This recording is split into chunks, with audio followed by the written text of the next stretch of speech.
Hello, and welcome to another episode of The Naked Turner. We're right here between Christmas and New Year, and I wanted to get back out on the lathe and do a few items. I had some ideas for some new pieces, and I happened to get a couple pieces of sapele from a friend of mine named John Bray, who runs El Cerrito Woodworks in Berkeley, California. So, without further ado, let's get over here and take a quick peek at what I'm working on. Alright, so I have this piece of sapele here chucked up on my lathe, and it is 6 1/8, a little over 6 1/8 inches wide, and it's 2 7/8 deep. It'll probably end up being about 2 3/4 inches deep. What I'm doing with this one is I'm trying to leave, whoops, get some dust on that. I'm trying to leave a very, very sharp edge on this, just very slightly, like a minuscule breaking of that edge, just so it's not sharp. And then I'm going to flip this piece around and hollow it out, leaving also a fairly crisp square edge on it. And then I will probably end up making a lid for this piece, because I have another piece of sapele that I have down here that is approximately the same size, and I'm thinking of doing a double canister kind of piece here. So anyway, we'll see. I may not do that. This is such a really pretty piece, and I was watching one of Martin Saban-Smith's pieces recently where he said he's not really that wild about sapele, and I guess it is a matter of personal preference, because to me, this sapele, the way you get these zigzags, almost like sun reflecting off of water, is just incredible. This chatoyance on these pieces are incredible to me. So I was thinking about ebonizing some of this, but then just in looking at the fire that's coming out of this, I'm really feeling like just leaving it alone. So to each their own. And I love what Martin did with his last piece, where he did ebonize and then do some gold gilding on it. But I think this piece of wood is going to speak for itself. Put a little finish on here.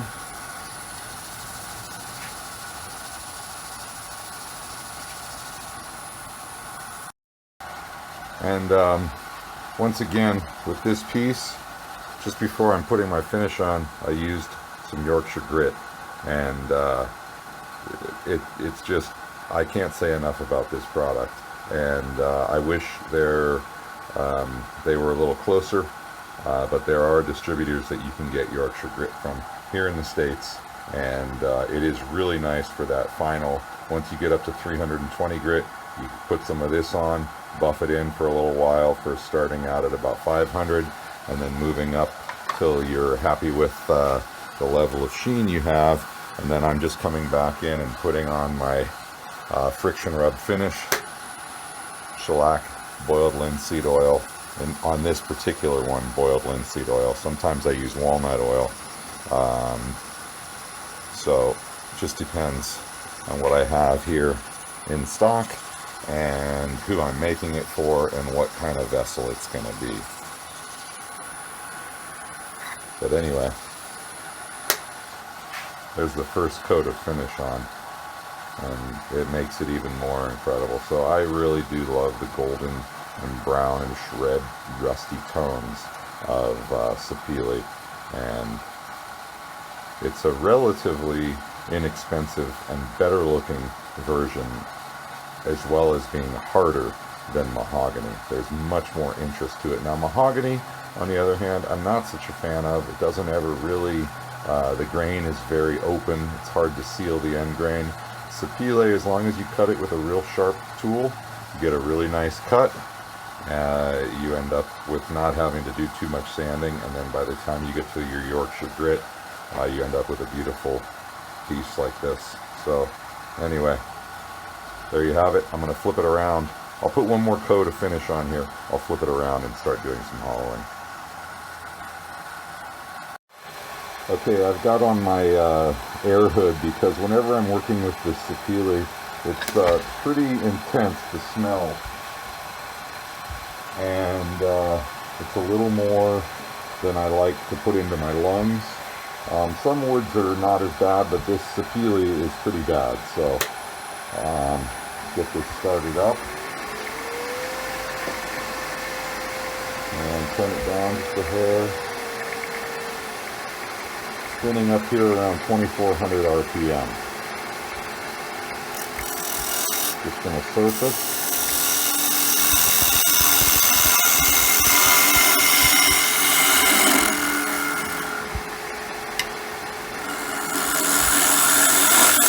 Come back. A few quick pull ups across there. And now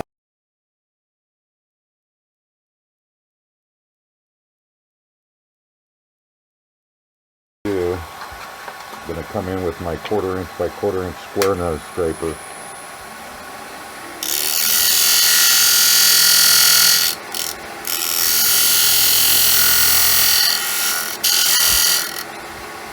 Just define a crisp edge right there. That gives me a little 1/8 inch recess with a little 1/8 inch lip here. Okay, back to hollowing.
Just put some of the Yorkshire grit on here and getting ready to put some finish on it.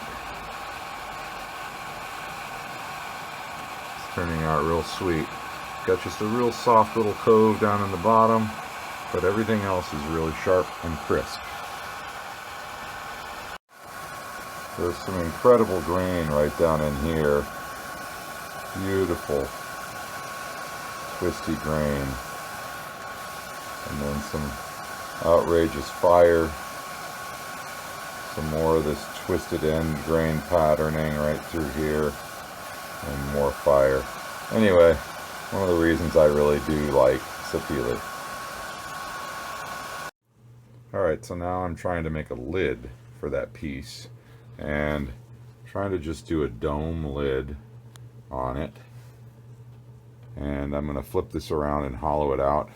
Then I might do like an inlay in the mortise, or come back and just put a pull inside of this particular piece.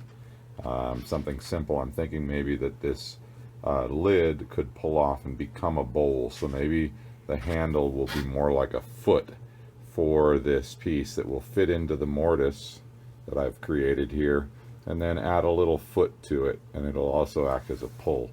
We'll see as I get through this piece.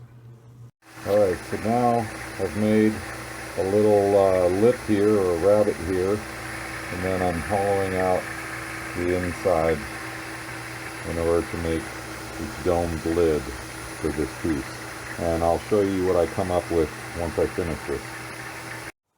Alright, so here's the inside of the lid. Once again, it's got some beautiful grain. And the outside, it's looking good. The fit is not exactly what I was hoping. This, when I took the middle out of this, it got a little bit more oval in shape. So unfortunately, it doesn't fit quite as nicely as I wanted it to, but it does fit. So I'm going to put it on and I'll take some stills and show you what it looks like.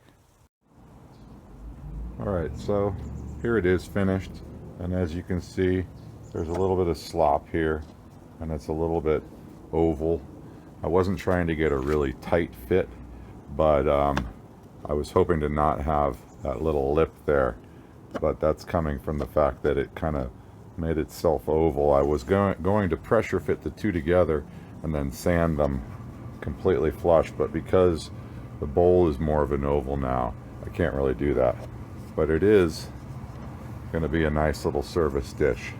I probably will end up taking and putting a little foot on this that will be like a pull, a small flared hollow piece that I can fit into there of some contrasting wood, maybe a maple or something, and then that will act as the pull.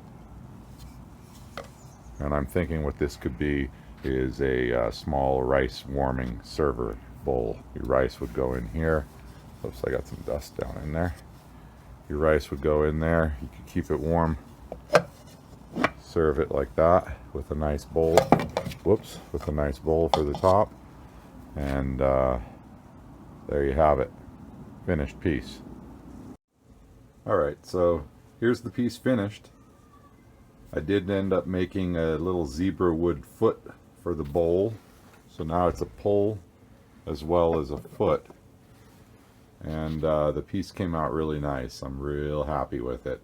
The bowl sits real nicely. Hopefully you can see that. Sits really nicely, and I think it'll be a nice rice service bowl.